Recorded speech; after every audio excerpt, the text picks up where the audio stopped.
Graças a Deus e graças a Jesus. Olá, seja bem-vindo. Você está no canal do grupo Servir e Amar Estudos Espíritas, o Evangelho de Jesus numa interpretação espírita. O Evangelho e os ensinamentos de Jesus em nossa vida diária. Aqui no canal Servir e Amar Estudos Espíritas, você encontrará sempre aulas com temas do Evangelho, explicadas e interpretadas numa visão espírita. Inscreva-se em nosso canal, divulgue para os seus amigos, para os seus familiares. Venha fazer parte desse grupo de amigos que sempre procuram levar a consolação, a paz, o equilíbrio e a harmonia, através da misericórdia divina, do amor incondicional de Jesus a todos os corações necessitados. Vamos juntos fazer a nossa prece de Cáritas. Deus, nosso Pai, que sois todo poder e bondade, dai força àqueles que passam pela provação. Dai luz àquele que procura a verdade. Ponde no coração do homem a compaixão e a caridade. Deus, dai ao viajor a estrela guia, ao aflito a consolação, ao doente o repouso. Pai, dai ao culpado o arrependimento, ao espírito a verdade, à criança o guia, ao órfão o Pai. Senhor, que a vossa bondade se estenda sobre tudo o que criastes. Piedade, Senhor, para aqueles que não vos conhecem, esperança para aqueles que sofrem. Que vossa bondade infinita permita aos Espíritos Consoladores derramarem por toda parte a paz, a esperança e a fé. Deus, um raio, uma faísca do vosso amor pode abrasar a terra. Deixai-nos beber nas fontes dessa bondade fecunda e infinita, e todas as lágrimas secarão, todas as dores se acalmarão. Um só coração, um só pensamento subirá até vós, como um grito de reconhecimento e de amor. Como Moisés sobre a montanha, nós vos esperamos com os braços abertos. Ó bondade, ó beleza, ó perfeição, e queremos de alguma sorte merecer a vossa misericórdia. Deus, dai-nos a força de ajudar o progresso, a fim de subirmos até vós. Dai-nos a caridade pura, dai-nos a fé e a razão, dai-nos a simplicidade, que fará das nossas almas o espelho onde se refletirá a vossa imagem. Que assim seja. Nós estamos estudando o livro Palavras de Vida Eterna. A codificação espírita, através dos ensinos que os espíritos trouxeram a Kardec e que ele, com a sua capacidade e dedicação, compilou e codificou para todos nós, nos traz ferramentas, instrumentos, recursos e mecanismos, uma vez que somos todos espíritos a caminho da luz. Somos todos espíritos imperfeitos, mas procurando a cada dia nos tornarmos criaturas melhores. E além dos livros da codificação, as chamadas obras complementares vêm em nosso socorro e vêm em nosso auxílio. Não que a codificação veio faltando, mas as obras complementares, Emmanuel, André Luiz, Manuel Filomeno de Miranda, Leon Denis, Gabriel Delany, entre outros, essas obras complementares, elas nos trazem ferramentas, elas nos trazem instrumentos de compreensão, para que nós possamos compreender, muitas vezes, aquilo que os espíritos ditaram com tanta propriedade a Kardec. E este livro, Palavras de Vida Eterna, Emmanuel nos traz um roteiro. É como se fosse para todos nós um manual de conduta. Ao mesmo tempo em que é um alerta, é uma corrigenda. Para nós, está chamando a nossa atenção para a nossa vida diária. Somos imperfeitos? Sim, e todos nós sabemos que somos imperfeitos. Nós, quando dissemos nós, espíritas que sabemos que estamos a caminho da luz. Deus, a perfeição absoluta. Jesus, o mais perfeito dos espíritos que já viveu na Terra. Por isso, o nosso diretor angélico. E a doutrina espírita, com o seu tripé filosofia, ciência e religião, ela nos oferece essa oportunidade de nós avançarmos moralmente, de nós avançarmos intelectualmente, através da fé raciocinada. Se a Bíblia é um livro difícil de compreensão e de entendimento, se muitas vezes a doutrina espírita é taxada de intelectual, não é essa a questão. Todos nós devemos desenvolver a inteligência, o raciocínio, para que nós possamos buscar aquilo que é essencial na nossa jornada terrena, a sabedoria. E este livro, Palavras de Vida Eterna, os ensinamentos que Emmanuel nos passa, às vezes são de maneira tão clara e às vezes tão ingênua que muitas vezes nós nos coramos de vergonha por não observarmos aquilo que está diante dos nossos olhos. E hoje nós vamos ver então essas palavras que Emmanuel nos passa através do nosso amigo Francisco Cândido Xavier, o nosso querido Chico, esse trabalho digno. Emmanuel, o grande instrutor espiritual. Chico, um exemplo de trabalhador espírita para todos nós. Então, a lição de hoje é a 35. Observemos amando. Por que vês o argueiro nos olhos do teu irmão? Isso está em Mateus, capítulo 7, versículo 3. Habitualmente, guardamos o veso de fixar as inibições alheias, com absoluto esquecimento das nossas. Habitualmente, guardamos o veso de fixar as inibições alheias com absoluto esquecimento das nossas. Exageramos as prováveis fraquezas do próximo, prejulgamos com rapidez e severidade o procedimento de nossos irmãos. A pergunta do mestre acorda-nos para a necessidade de nossa educação, de vez que, de modo geral, descobrimos nos outros aquilo que somos. O benefício de nossa edificação, recordemos a conduta do Cristo na apreciação de quantos lhe defrontavam a marcha. Para muitos, Maria de Magdala era mulher obsidiada e inconveniente, mas para Jesus surgiu como sendo um formoso coração feminino, atribulado por indivisíveis angústias que, compreendido e amparado, lhe espalharia no mundo o sol da ressurreição.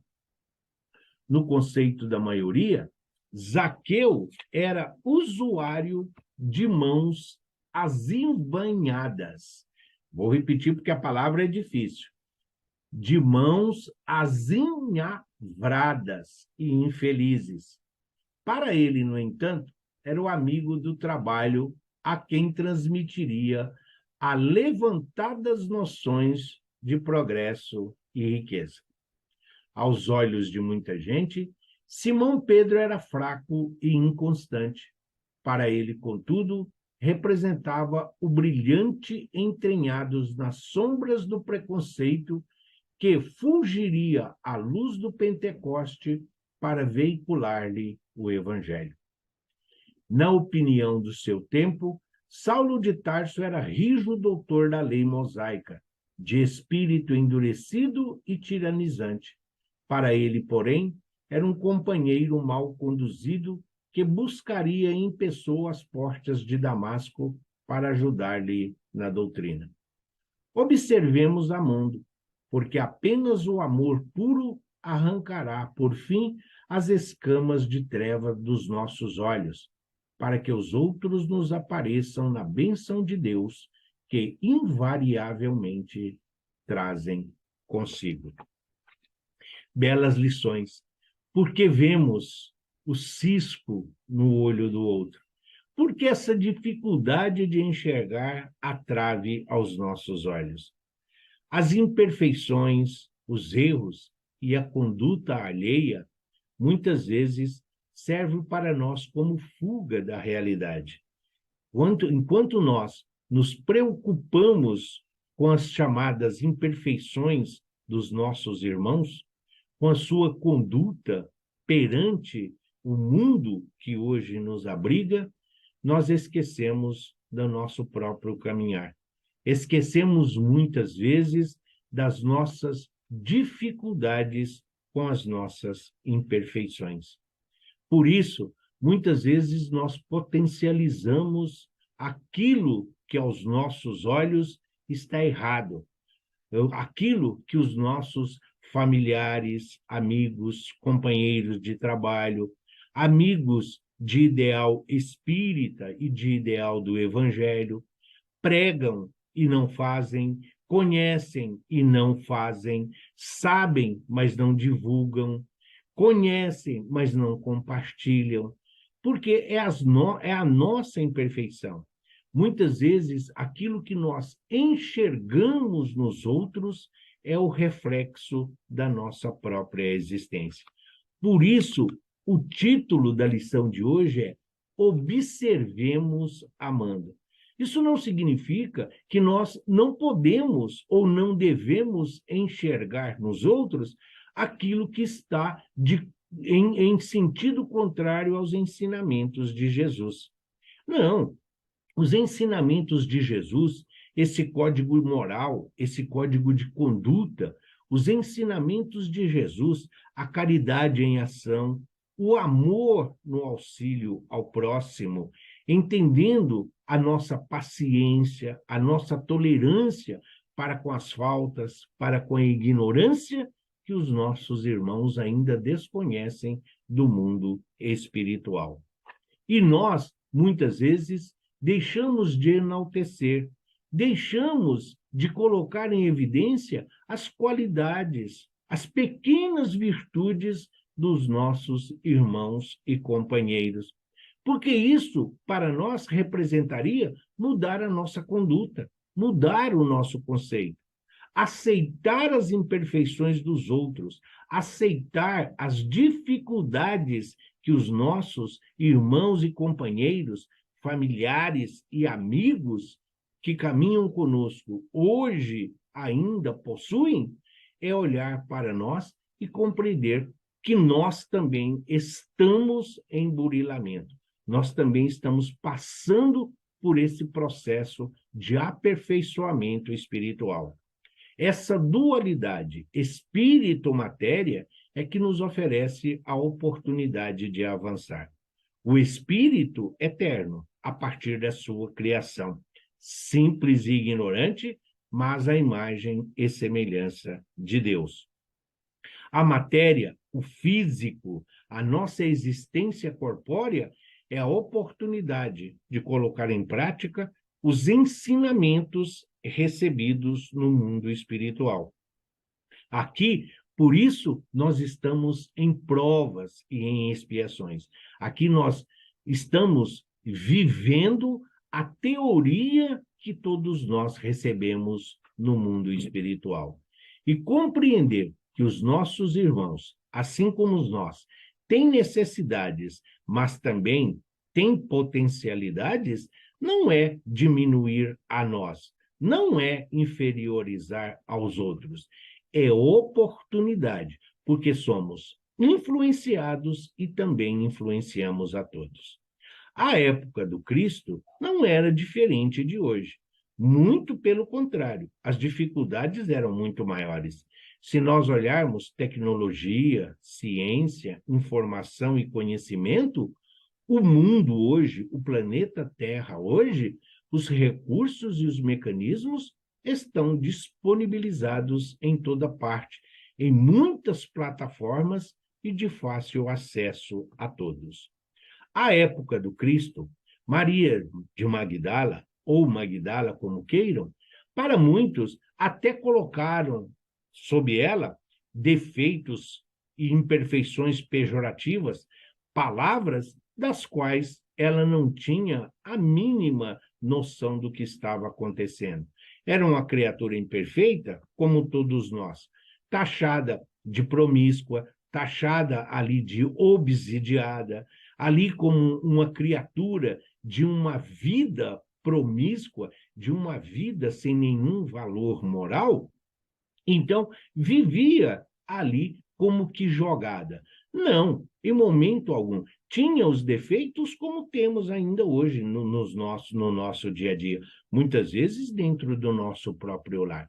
Se aos olhos do mundo, se aos olhos dos outros, eram somente os defeitos que a aviltavam, eram somente as suas imperfeições e as suas atitudes erradas perante os ensinamentos da época que chamavam a atenção, para Jesus era um coração bondoso, era um coração valoroso, era uma alma feminina com toda a sua sensibilidade, com toda a sua suscetibilidade, ali esperando o momento do seu despertamento. É aquele momento em que ela conheceu, aquele momento que ela ali conviveu com o Cristo, foi o poder de transformação da sua vida. Enquanto os outros só viam as coisas erradas, negativas e malfazejas, Jesus via ali toda uma potência. Jesus via caridade, fraternidade. Jesus via ali paciência, tolerância. Por isso, Jesus a auxiliou de uma forma simples e objetiva. Jesus superou o preconceito e a discriminação, mostrando que todos nós somos dignos de uma outra oportunidade. Jesus não julgou, Jesus não condenou. Ela era julgada aos olhos do povo, aos olhos da multidão, aos olhos da comunidade. Qual a diferença que tem para os dias de hoje? Nenhum. Se muitos hoje não comungam da nossa comunidade, se muitos não comungam do nosso ideal espírita, se muitos daqueles que caminham conosco não têm a mesma dedicação, o mesmo comprometimento e a mesma responsabilidade, lá estamos nós, com a trave dos nossos olhos, querendo mostrar o cisco nos olhos dos nossos semelhantes. Mas Jesus via todo esse potencial. Jesus via ali um bom instrumento, uma boa ferramenta. E exatamente a partir daquele encontro, então ela passa a trilhar o caminho que é Jesus.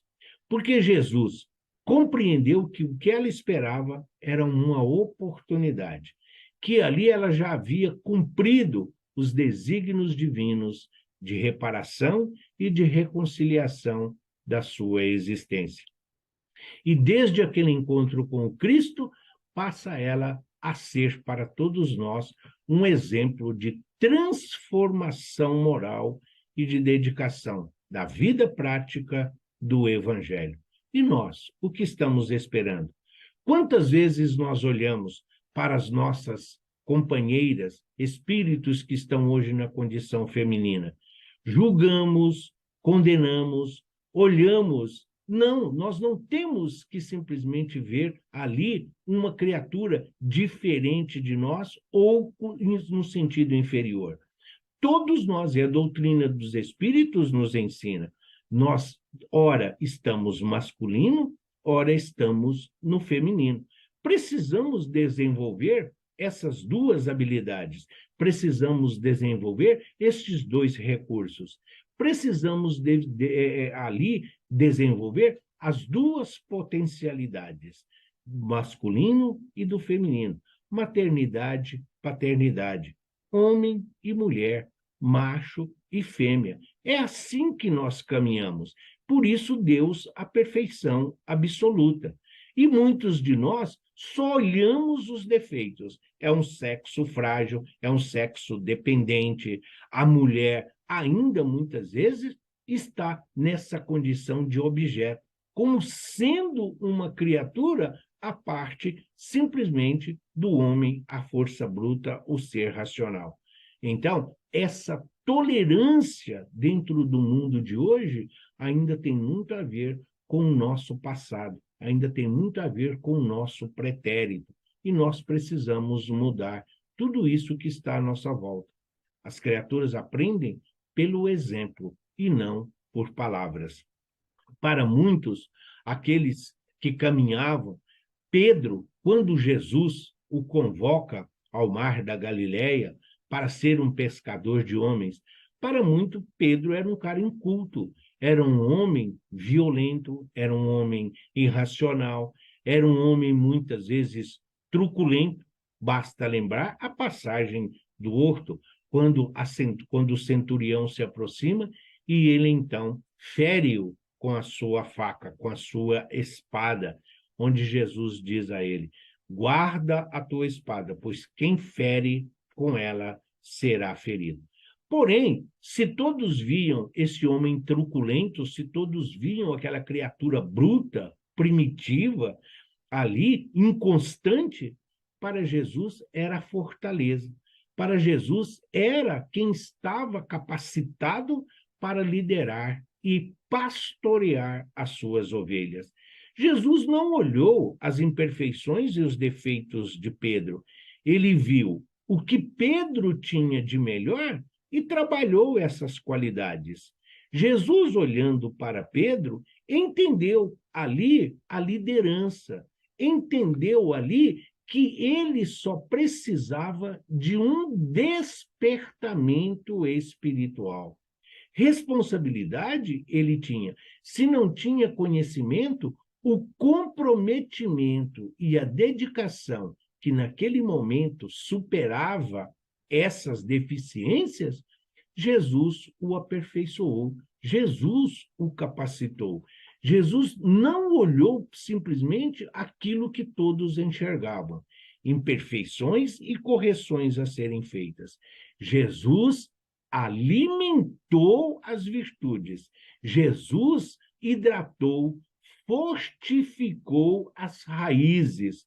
Jesus iluminou as trevas da ignorância, permitindo a ele desenvolver toda a sua capacidade de servir, de amar e de pastorear. Jesus não ia delegar a Pedro a responsabilidade de dar continuidade ao seu evangelho se ele não fosse capaz. Mas nós, na nossa incompreensão e no nosso entendimento, muitas vezes dominado pela inveja, pelo ciúme, pela cobiça, pela cupidez, muitas vezes levado pelas nossas decepções e frustrações, nós não enxergamos as conquistas e as realizações daqueles que caminham conosco. E isso é uma imperfeição. Esta é uma cegueira que somente a prática diária do Evangelho pode corrigir, através de renúncia e sacrifício. Quando Jesus vai à casa de Zaqueu, Zaqueu para muitos era corrupto. Zaqueu, como funcionário público, cobrador de impostos que era, devido aos seus bens materiais, à vida confortável que ele tinha, muitos o taxavam, então, em uma condição inferior, de desonesto, de bandido, seria nos dias de hoje, de um corrupto, de alguém que se aproveitava do cargo. de alguém que se aproveitava da sua condição privilegiada para escravizar, para muitas vezes ali surrupiar daqueles que estavam sob a sua tutela, sob a sua proteção, tirando deles para aumentar o seu patrimônio. Era assim que era visto todos os cobradores de impostos, e não apenas Zaqueu. E nós? Quantos Zaqueus existem à nossa volta? O nosso vizinho que prospera, que adquire um bem. Muitas vezes, nós, ao invés de enaltecer o seu trabalho, vendo a sua dedicação diária, as horas despendidas para a conquista desses bens, nós muitas vezes colocamos palavras desconfortáveis e prejudiciais, palavras de calibre inferior, simplesmente para não enaltecer as qualidades e o valor da conquista dos nossos irmãos. Mas nós nos atentamos para o que ele está vestindo, com o tipo de visita que está indo à casa dele. Então, nós olhamos aquilo que nos interessa e esquecemos-nos de olhar a verdade que esclarece, a luta diária de cada um, as suas dificuldades, as suas tormentas e os seus obstáculos. Somente no convívio diário é que se pode ver a dedicação daquelas criaturas. Então, Jesus via isso em Zaqueu. Por isso, Jesus vai até lá. E tem os funcionários, os empregados. Qual é a diferença para o dia de hoje? Ah, mas eu não tenho funcionário, eu não tenho empregado. Muitos de nós vamos dizer, no sentido de lamentar, como se isso fosse uma regalia ou um privilégio. Mas muitas vezes nós sobrecarregamos os nossos familiares, aqueles que, para tornar a nossa vida diária mais confortável, mais suave e mais amenas, muitas vezes nós transferimos para eles as nossas responsabilidades. Muitas vezes nós não valorizamos o trabalho, a profissão, muitas vezes não reconhecemos as suas tarefas, a sua dedicação para facilitar a nossa caminhada. Então, nós somos integrados num todo. Todos nós precisamos de todos. Todos temos qualidades, todos temos virtudes. Por que continuarmos a olhar apenas os defeitos, apenas as imperfeições? Por que as atitudes malfazejas, por que as atitudes perniciosas somente nos chamam a atenção? Será que é porque nós temos vergonha? Ou será que é porque temos receio de admitir que nós somos exatamente aquilo que estamos vendo nos nossos irmãos? Paulo de Tarso, na sua caminhada como doutor da lei, como chefe do Supremo, tinha o poder, tinha o conhecimento, tinha mordomias, regalias, vivia em um mundo de prazeres e de satisfações. Por isso não admitia a simplicidade do evangelho. Por isso não entendia a humildade dos seguidores do Cristo. Eles tinham paz, equilíbrio e harmonia, que o doutor da lei Saulo de Tarso não tinha. Eles tinham resignação, paciência e tolerância, que o doutor da lei Saulo de Tarso nunca pensou em conquistar ou adquirir. Eles simplesmente viviam resignados, levando o evangelho de Jesus na sua prática diária, compreendendo a fragilidade da existência terrena, que nós estamos aqui vivendo uma fase temporária, estamos aqui estagiando, estamos aqui na busca da reparação e da reconciliação. Para Paulo de Tarso, todos aqueles que não comungavam dos seus ideais, da sua verdade, eram inferiores e deveriam ser dizimados. Porém, Jesus via nele uma liderança através do seu conhecimento. Ele, com as informações que tinha da lei divina, da lei de Moisés, ele poderia adentrar não apenas as sinagogas, mas tinha autoridade para fundar comunidades. Tinha o dom da palavra, não do convencimento, mas uma verdade que liberta, uma palavra que esclarece, uma informação que vem em forma de ferramenta, de instrumento, uma ferramenta que vem em forma de remédio, uma palavra que consola, uma palavra que conforta, uma palavra que impulsiona a seguir adiante, desenvolvendo as virtudes necessárias ao refazimento espiritual. Por isso, Jesus vai buscá-lo às portas de Damasco. E nós? O que nós estamos esperando? Estamos esperando Jesus vir nos buscar? Será que nós estamos esperando o arrebatamento, que o Cristo venha até nós, nos convocar para servir? É isso que nós queremos? É essa materialização? É esse fenômeno? Porque se o Cristo não vier nos buscar pessoalmente, significa que nós não somos úteis, que nós não temos serventia? Jesus nos convoca todos os dias. Jesus nos chama todos os dias. Se nós, a nossa diferença de hoje para Paulo de Tarso é que hoje nós já não mais mandamos apedrejar fisicamente as pedras físicas, as pedras, o mineral que machuca. Mas e as palavras que nós dirigimos? Não ferem mais do que as pedras físicas? E a nossa opinião não fere e não faz sangrar como as pedras físicas que foram atiradas a Estevão e a todos aqueles que seguiam uma doutrina diferente da que pregava o Sinédrio através de Paulo de Tarso? Por quê que nós temos que olhar somente do nosso ponto de vista? As palavras ferem, os nossos atos ferem, o nosso olhar machuca e faz sangrar. E Jesus, todos os dias no chão, o evangelho no lar, o estudo do evangelho, o aprendizado, a instrução, a fé raciocinada, o perdão incondicional, a paciência e a tolerância, tudo isso faz parte da nossa caminhada. O que cabe a cada um de nós é sermos o Paulo de Tarso que Jesus espera de cada um. Tá? Para quem leu a obra Paulo e Estevão, sabe que o Saulo de Tarso foi transformado pela personagem do Gesiel, este enviado do Cristo, o primeiro mártir do Evangelho. Sim, mas ele perdoou e colocou-se à disposição para a evolução e o aprimoramento moral que o Saulo já dispunha.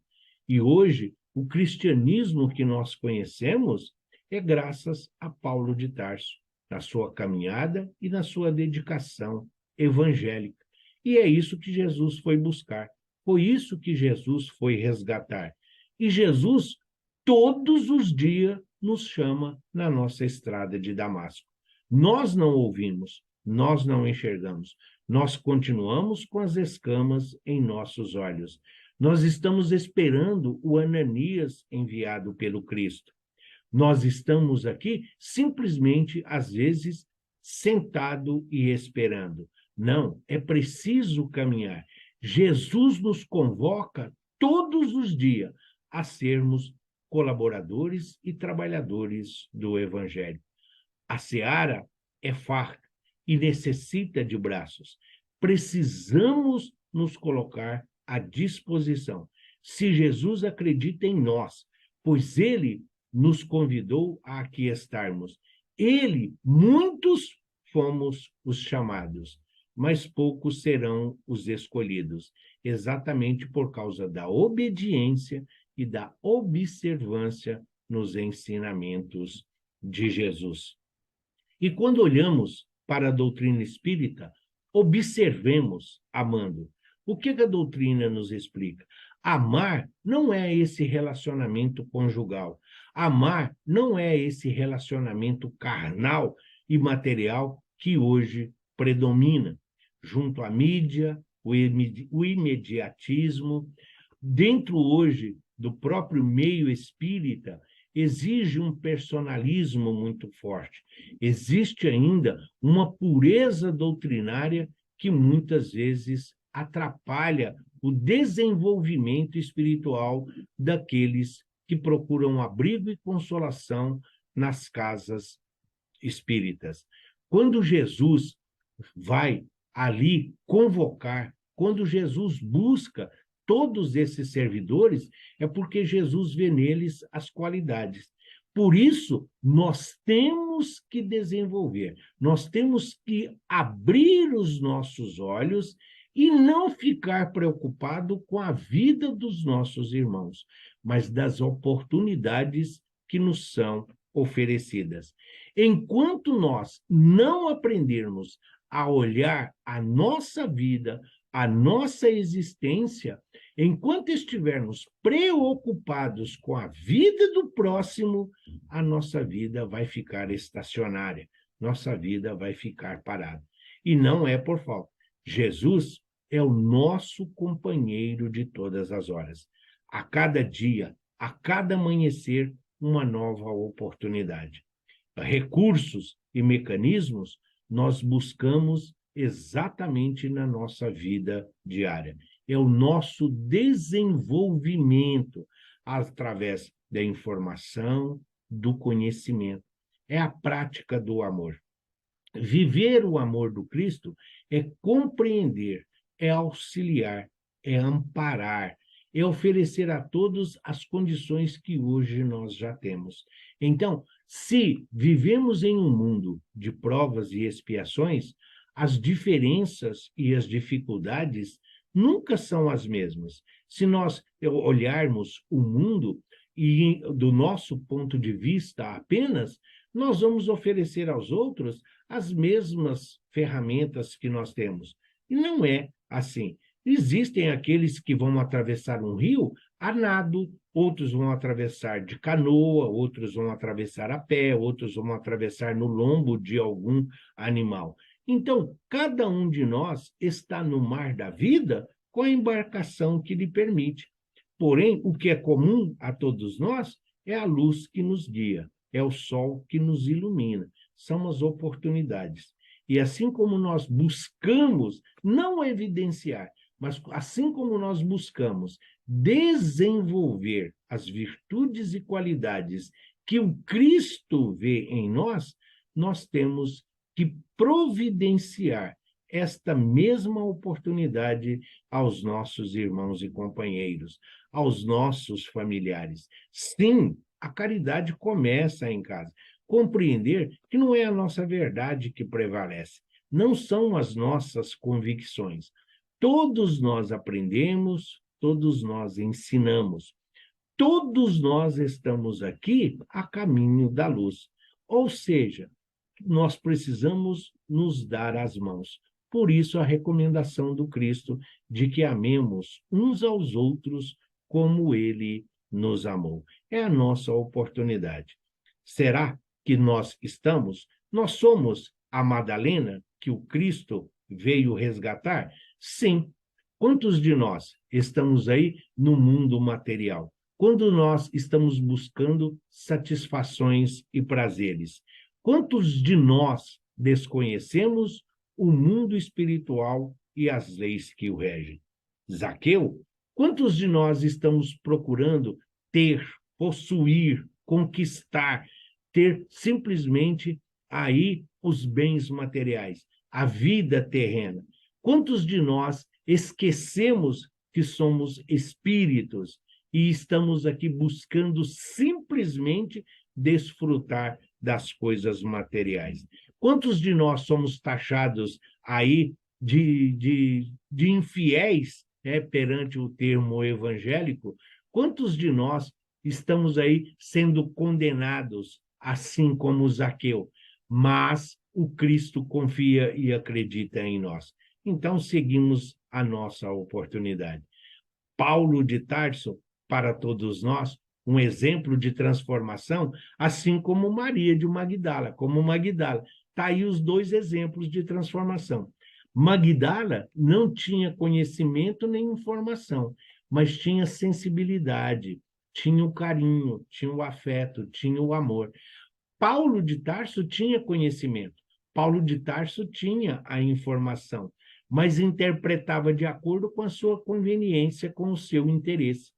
Por isso, para muitos, a transformação de Magdala ainda é superior à de Saulo, porque ela saiu de uma vida simples, sem conhecimento, para ser um símbolo da transformação, recebida pelo próprio Cristo em seu retorno ao mundo espiritual. Quando Jesus diz a ela: Maria, já passastes a porta estreita. O mesmo acontece a Paulo. Também foi recebido pelo próprio Cristo após o corpo físico ser decapitado a mando de Nero.